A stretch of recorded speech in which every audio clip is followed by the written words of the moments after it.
30 अप्रैल 2026 की वह शाम जबलपुर के बरगी डैम पर बिल्कुल सामान्य और खूबसूरत तरीके से शुरू हुई थी, जैसे हर दिन वहां होती है। सूरज धीरे धीरे ढल रहा था। नर्मदा नदी का पानी सुनहरी रोशनी में चमक रहा था। हवा हल्की थी और माहौल में एक अजीब सी शांति और खुशी थी। लोग अपने परिवारों के साथ घूम रहे थे। बच्चे हंसते हुए इधर उधर दौड़ रहे थे। कुछ लोग मोबाइल से फोटो और वीडियो बना रहे थे और कई लोग उस दिन की सबसे खास चीज का इंतजार कर रहे थे, क्रूज राइड।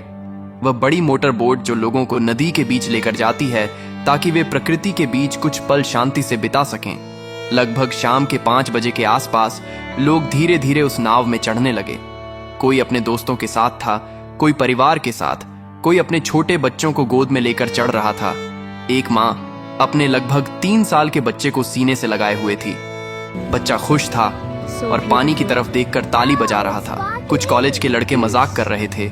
एक नवविवाहित जोड़ा हाथ पकड़े बैठा था। Every moment with you is I love you. कुछ बुजुर्ग शांत बैठे थे। Yes, much better. Thank you. कुल मिलाकर करीब 30 से 31 लोग उस नाव में सवार हुए। नाव के कर्मचारियों ने जल्दी जल्दी लोगों को बैठाया। कुछ लोगों ने सुरक्षा को लेकर सवाल किया कि लाइफ जैकेट कहाँ है। कुछ को जैकेट दी गई, लेकिन कई लोगों को नहीं मिली और कर्मचारियों ने यह कहकर बात को टाल दिया Okay, good. Thank you. और रोज की तरह ही यह यात्रा भी सामान्य होगी। उस समय किसी को अंदाजा नहीं था कि यही छोटी सी लापरवाही कुछ ही देर में कितनी बड़ी त्रासदी में बदलने वाली है। नाव धीरे धीरे किनारे से दूर जाने लगी।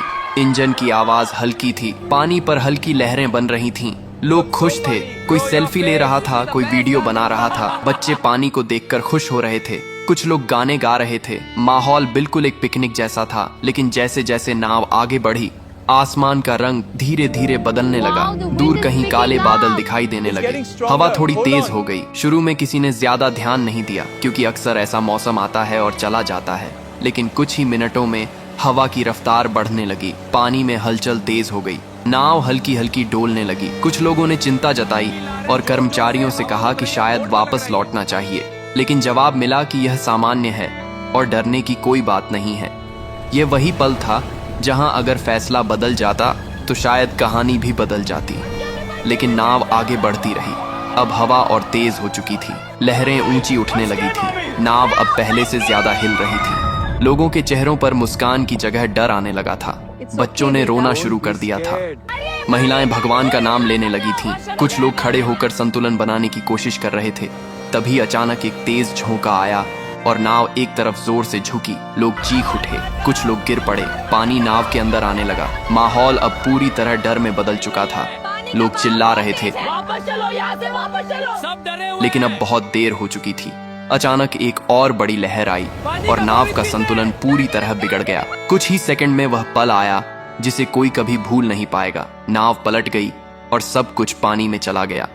एक पल पहले जो लोग हंस रहे थे, अगले ही पल वे खुद को गहरे पानी में पाते हैं। चारों तरफ चीखें, पानी और अफरा तफरी थी। कोई किसी को पकड़ने की कोशिश कर रहा था, कोई तैरने की कोशिश कर रहा था। कई लोगों को तैरना नहीं आता था। कुछ लोग लाइफ जैकेट के सहारे ऊपर रहने की कोशिश कर रहे थे। वह माँ जिसने अपने बच्चे को सीने से लगाया हुआ था, पानी में गिरते ही उसने अपने बच्चे को और कसकर पकड़ लिया। वह खुद तैर नहीं पा रही थी, लेकिन उसने अपने बच्चे को छोड़ा नहीं। कुछ लोग एक दूसरे को पकड़कर बचने की कोशिश कर रहे थे, लेकिन डर और घबराहट इतनी थी कि कोई सही दिशा में सोच नहीं पा रहा था। इस बीच किनारे पर मौजूद कुछ लोगों ने शोर सुना और तुरंत मदद के लिए दौड़े। पुलिस और रेस्क्यू टीम को सूचना दी गई। कुछ ही देर में बचाव कार्य शुरू हुआ। नावें भेजी गईं। लोगों को पानी से निकालने की कोशिश की गई। Lift his head. Keep it stable. Got his torso. Lifting now. Pulling on 3. 1, 2, 3. जो लोग सतह पर थे उन्हें जल्दी बाहर निकाला गया, लेकिन जो नीचे जा चुके थे उन्हें ढूंढना मुश्किल था। Keep moving. Ambulance is ready. Pulse is weak but stable. कई लोगों को बेहोशी की हालत में निकाला गया।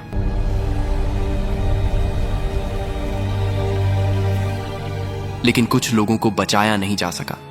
धीरे धीरे यह साफ होने लगा कि यह सिर्फ एक हादसा नहीं बल्कि एक बड़ी त्रासदी बन चुका है। अस्पताल के बाहर परिवारों की भीड़ जमा हो गई।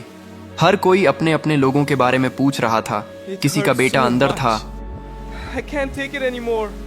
हर एम्बुलेंस के आने पर दिल की धड़कन तेज हो जाती थी, लेकिन कई बार जवाब उम्मीद के खिलाफ होता था। कुछ लोग हमेशा के लिए चले गए थे। कई परिवार टूट चुके थे। बाद में जांच में सामने आया कि मौसम की चेतावनी को गंभीरता से नहीं लिया गया, नाव को समय पर वापस नहीं मोड़ा गया और सबसे बड़ी बात, सभी यात्रियों को लाइफ जैकेट नहीं दी गई। यह एक ऐसी गलती थी जिसकी कीमत कई जिंदगियों ने अपनी जान देकर चुकाई। 30 अप्रैल की वह शाम जो खुशी और सुकून से शुरू हुई थी, वह दर्द, चीखों और आंसुओं में खत्म हुई। और आज भी जब उस घटना को याद किया जाता है तो एक ही सवाल मन में आता है, अगर थोड़ी सी सावधानी बरती जाती, अगर सही समय पर सही फैसला लिया जाता, तो क्या ये लोग आज जिंदा होते? यह हादसा सिर्फ एक घटना नहीं था, यह एक चेतावनी थी कि जिंदगी में सुरक्षा को कभी हल्के में नहीं लेना चाहिए, क्योंकि एक छोटी सी लापरवाही भी सब कुछ छीन सकती है। और उस दिन नर्मदा का शांत पानी गवाह बन गया उन आखिरी पलों का, जहां हंसी अचानक खामोशी में बदल गई और कई कहानियां अधूरी रह गईं।